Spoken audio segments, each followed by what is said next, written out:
Chapter Ziv. Battle Heroes.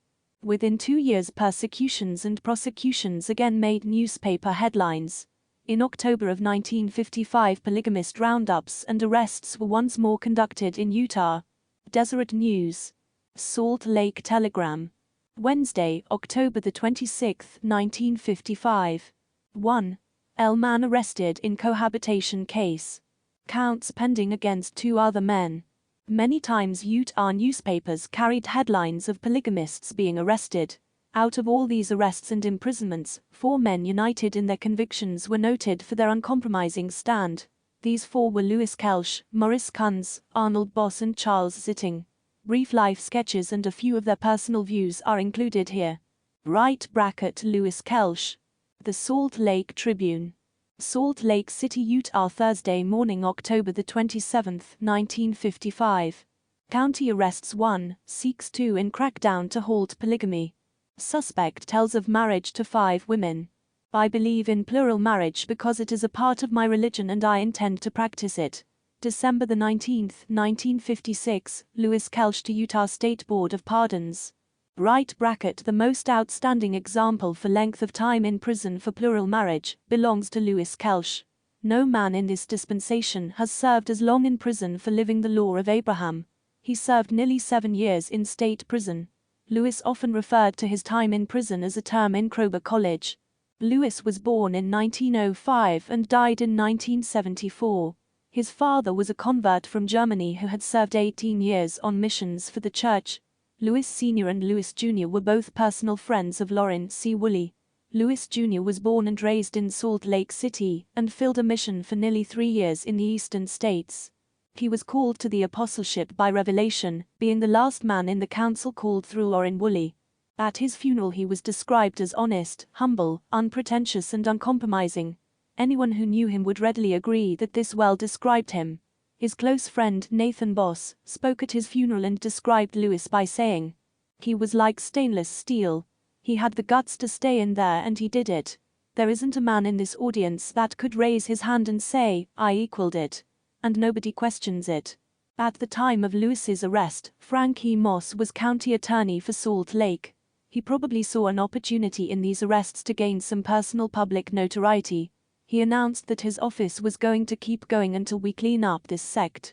He boasted that we have been cooperating in this matter with the State Attorney General's office and Davis County officials. Tribune, October the 27th, 1955. Kelsch was arrested October the 27th, 1955, when he was 49 years old and had 31 children and 5 wives. He had previously served 2.5 years in prison for unlawful cohabitation with the same 5 women. He was jailed by Salt Lake County Sheriff's deputies and was brought before the county attorney, Frank E. Moss, for questioning. Kelsch, in a quiet voice, voluntarily acknowledged that he was living with 5 women who were his wives. After a year at the Point of the Mountain prison, in December of 1956, Louis and a fellow prisoner, Carly Jench, were brought before the State Board of Pardons. Jench told the board, "If granted parole, I intend to live up to the law in every respect." When asked if this included abstaining from the practice of plural marriage, Jench replied, "Yes." His parole was granted and became effective January 1, 1957. When Louis was brought before the board, he was questioned about plural marriage. He replied that it was a part of his religion and that he intended to continue living it. Kelsch was then turned over to Warden Marcel Graham for the remainder of his 5-year sentence. Louis later told a friend that he would rather rot in prison than sign a statement renouncing that doctrine. He continued by saying that he was ashamed that any man of God would ask him to sign such a statement. Louis remained true to his convictions until his death in Salt Lake City on July 16, 1974. Maurice Kunz. "If I signed that manifesto when I walked out of prison, I would turn right, not left towards home. I would go east until it started to go west again, and then I'd stay there. Why? Because I would be too ashamed to face my family." Utah State Penitentiary. Maurice Kunz was born on November 13, 1904, in Bern, Idaho. It was Maurice's family who settled Bern, which was named after their native city in Switzerland. David Kunz, Maurice's father, immigrated to this country while he was a young lad in the 1860s. He later returned to Switzerland to serve a mission for the church, followed by son, Maurice, several years later. Maurice is one of the few men living today who was acquainted with both John and Lauren Woolley. He spent many enjoyable and inspirational days with Lauren, and can testify to the spiritual strength of the man, and to the testimony that he bore of the work of the priesthood. Maurice remembers the time when Lauren Woolley was once pacing the floor in a worried frustration. When asked why he seemed so troubled, he explained that it had been made known to him that some of the brethren would soon be forced to go to prison. Some of those men who had 2, 3, 4, or 5 wives would not make the glory they hoped to attain, yet some who had only one wife would make it. Therefore, going to prison would do some of them no good. It was because of his testimony of the laws of the priesthood that Maurice served time in prison. He was arrested in March of 1944 at Hillfield in Ogden, where he was working for the Hillfield Fire Department. 3 men were sent from Salt Lake to make the arrest, one of them being the man who had requested to be the prosecuting attorney against Maurice. Maurice spent the next few days in the county jail in Salt Lake City, and while he was there, he heard the news that this prosecuting attorney had been in an automobile accident by Farmington. At first he was reported to have a broken leg and not in serious condition, but strangely enough he died a few days after the accident. Maurice, along with the other polygamists that were arrested, was released on bail. However, 15 of them were imprisoned about a year later. Just prior to their going to prison, Joseph Musser, Louis Kelsch and Maurice went to Elko, Nevada, to enjoy a couple of days of freedom before serving out their sentence. During this time Joseph Musser said that since their first plan of throwing a writ of habeas corpus hadn't been successful, he still had another ace up his sleeve. At the time Joseph Musser made this statement, Maurice didn't know what he was referring to. Later, however, he assumed he must have been considering the compromise agreement that he helped to draw up for the signatures of the 15 polygamist prisoners. When asked about Joseph Musser's part in the Little Manifesto, as it was called, Maurice explained a situation in I Kings, chap. 13, which he thought could be considered as a very similar situation. A certain man of God was told by the Lord that he should eat no bread, nor drink any water, nor was he to return by the same way that he came to Bethel. Another prophet was then sent by the Lord to meet him and said, I am a prophet also, even as thou, and an angel spake unto me by the word of the Lord, saying, Bring him back with thee into thine house, that he may eat bread and drink water. So the man of God returned with the prophet and did eat and drink with him. Then the Lord spoke through the prophet to rebuke the man of God by saying, Thus saith the Lord, forasmuch as thou hast disobeyed the mouth of the Lord, and hast not kept the commandment which the Lord thy God commanded thee, thy carcass shall not come unto the sepulchre of thy fathers. The man of God had been tested by the Lord to see if he would remain faithful to the commandment of the Lord. When the man of God left, a lion met him and killed him. When the prophet heard of his death, he said that it came upon him because he was disobedient unto the word of the Lord. Thus the Lord will often test the men of God to see if they will remain steadfast to the word of the Lord which they had already received. Maurice did not spend as much time in prison as the other 3, because his wife, Rachel, was killed and he was released to take care of some legal family matters. Maurice told about the harmony that existed among those 4 men who stayed in prison. They were united in their testimonies to the day of their death. None of them ever regretted their refusal to sign that prison declaration. He also noted the disharmony and contention that developed among those who did sign it, and mentioned that the division still exists today. Maurice is the only one of the 4 still living today, and is the proud father of 31 children, with a total posterity exceeding 300. Arnold Boss. Rather than sign that and give up my wives, I would prefer to be taken out and shot. If I went back on that principle, I feel that I would be deserting my God. I and we prefer to fight it out and serve our time. Even though the church, the state and the nation have taken sides against us, we will remain true to our covenants, and do our part to keep this holy principle alive in the land. November 1946, Utah State Prison. Arnold Boss was born in Midway, Utah, on January 12, 1894. He grew up there in Heber Valley, and then went to work as a farmer with his brother who lived near Tremonton. He later was a salesman in various areas. Arnold was set apart to gather information for the Truth magazine, working very closely with the editor, Joseph Musser. Arnold Boss once wrote in an article, The writer has been given personal testimonies from those who have heard from the lips of pioneer leaders the declaration, this fullness, consisted of the united order and plural and celestial marriage. That this was the dispensation of the fullness of times, and that never again would a single principle and ordinance be taken from this earth. Truth 157. Arnold was grieved at the weakening of spiritual faith among the Mormons. He said that a mighty change has come over the Mormon people. A great spiritual transformation has taken place. Principles that were life itself to them in days past, today are meaningless. He noted the constant compromises with the world that had taken place in less than a century, and stated that spiritual bondage had been the result. In an extensive article written by Arnold for the Truth magazine, he recorded an excellent and detailed account of plagues and famines brought on by the Lord. He said the Lord brought these judgments upon Israel anciently when they strayed from the Lord and became covenant breakers. He warned the latter-day saints that famine and plague could again become one of God's judgments upon this people because of their transgressions.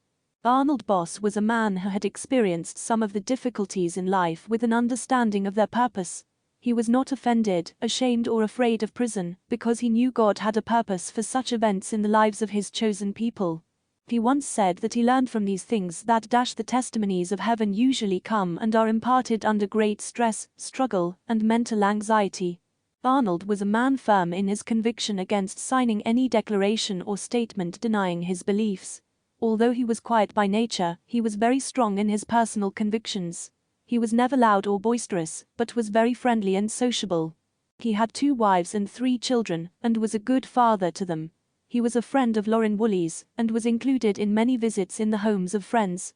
Arnold Boss died on July 3, 1969, and is buried in Salt Lake City.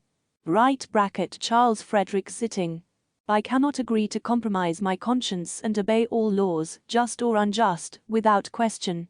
Utah State Penitentiary. Charles Frederick Zitting was born of pioneer stock on March 30, 1894, in Harrisville, Utah. His parents and family then moved to Idaho, where Charles spent most of his childhood. He came back to Utah to attend the university, where he graduated as a geological engineer. He had a great affinity to the soil and loved to farm. He also helped others to buy land for cultivation. He was honest to a fault and was an advocate of the pay-as-you-go philosophy which is so uncommon today. He knew his course in life and was faithful in defending that unpopular religion. The Lord blessed him with a large and loyal family which consisted of 10 wives and 37 children, who all sustained him during his trials. It was said of him that he abhorred division and disunity, and he was always known as a peacemaker. Once when he was in the county courthouse, a politician loudly shouted at him for all nearby to hear, saying, "Zitting, you are the most evil man in the world, and I wish you were in the penitentiary." Charles turned to the man and softly replied, "Mr.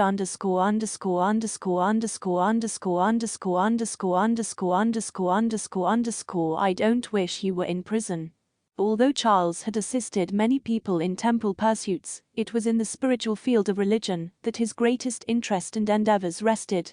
It was early in his life that he gained a testimony of the fullness of the gospel, and his efforts to live and teach the gospel took him from Canada to Mexico. His religion also brought him many social and financial setbacks because of unconstitutional laws and unjust church actions. It was written of him that he has been persecuted and driven the greater portion of his life, but death and hell had no power to stop him once he knew his course was right. Brother Zitting had been taken to jails 7 different times during his life. The last 28 years of his life he was almost constantly in conflict with ecclesiastical leaders or unjust officials of the law. His longest stay in prison was during the 1944 crusade in Utah, when he and 14 others were sentenced to the Utah State Penitentiary for plural marriage. It was here that he refused to sign a document agreeing to stop the teaching and living of plural marriage. He remained in prison for 31 months. While he was in that prison he wrote a letter to the governor, which best portrays the spirit of the Gospels and of freedom that Charles possessed. It follows. A letter to the governor. For the record's sake and general information to our readers, we herewith present a copy of a very excellent letter written to the governor and members of the Board of Pardons, by Charles F. Zitting, one of the so-called fundamentalists who elected to remain in prison, rather than make any concession to a law which he regarded as unconstitutional. Editor. 1400 East 21st South Street. Salt Lake City, Utah. August 25, 1947. Governor Herbert B. Moore and other members of the Utah State Board of Pardons, State Capitol Building, Salt Lake City, Utah. Honorable Gentlemen, on June 22, 1947, Warden John E. Harris interviewed Lewis A. Kelsch, Arnold Boss and myself, and told us that he had been officially authorized by the Utah State Board of Pardons to inform us that it would not be necessary for us to remain at the Utah State Prison another day if we would promise to obey the laws of Utah. We could have been paroled on December 15, 1945, had we compromised our conscience and made similar promises, but we then chose to stay until we could get a termination and be released as free men. We have now served over 2 years and 3 months laboring on the prison farm. To date, you gentlemen have done all you could for us. You are responsible to administer the laws of the state as they stand. We honor you in your calling, but haven't you now administered the law in our case?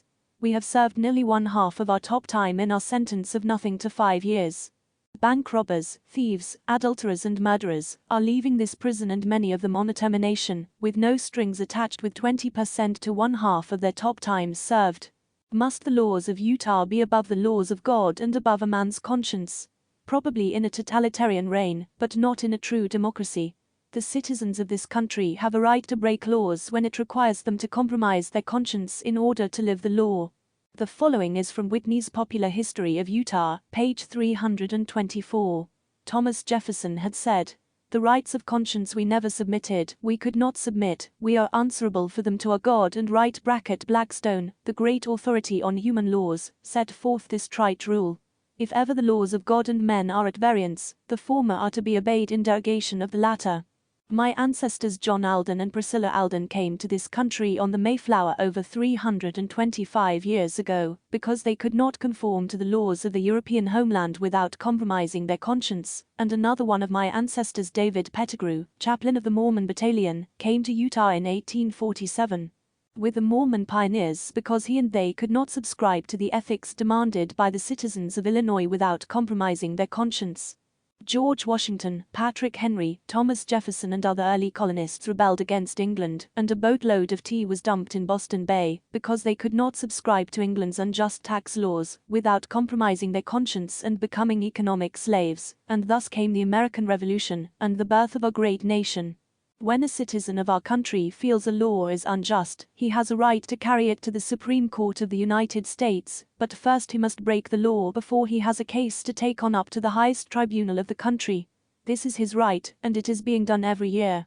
Every year the Supreme Court of our country is ruling in favor of the individual by terming laws unconstitutional.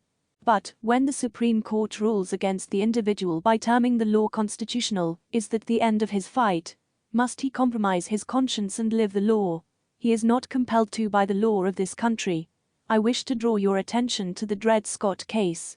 In the days of Abraham Lincoln, a Negro slave by the name of Dred Scott broke the law by running away from his master who had whipped him severely, and he crossed the Mason-Dixon line into the northern states. At that time a law of our land stated that the Negro slaves were mere chattel, the same as farm animals, and it gave the masters the right to whip or abuse them at will. This law had also been termed constitutional by a ruling of the United States Supreme Court.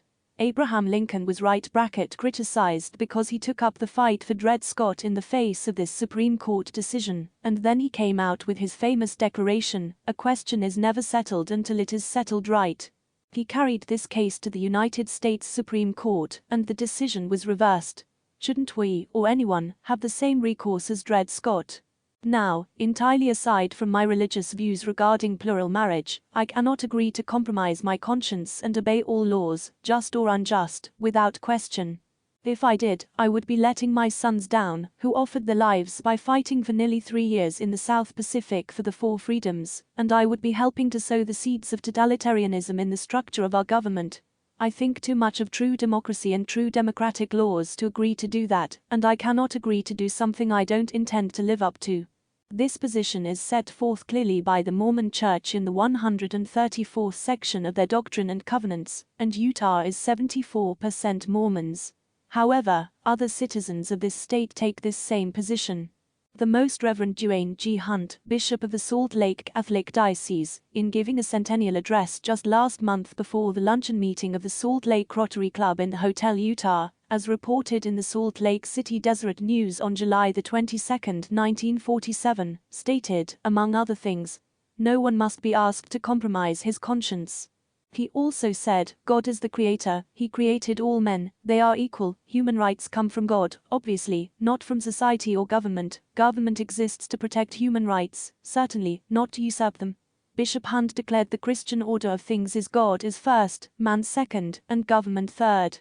This order, as outlined by Bishop Hunt, does not weaken our government, but strengthens it. It was the order followed in forming our government.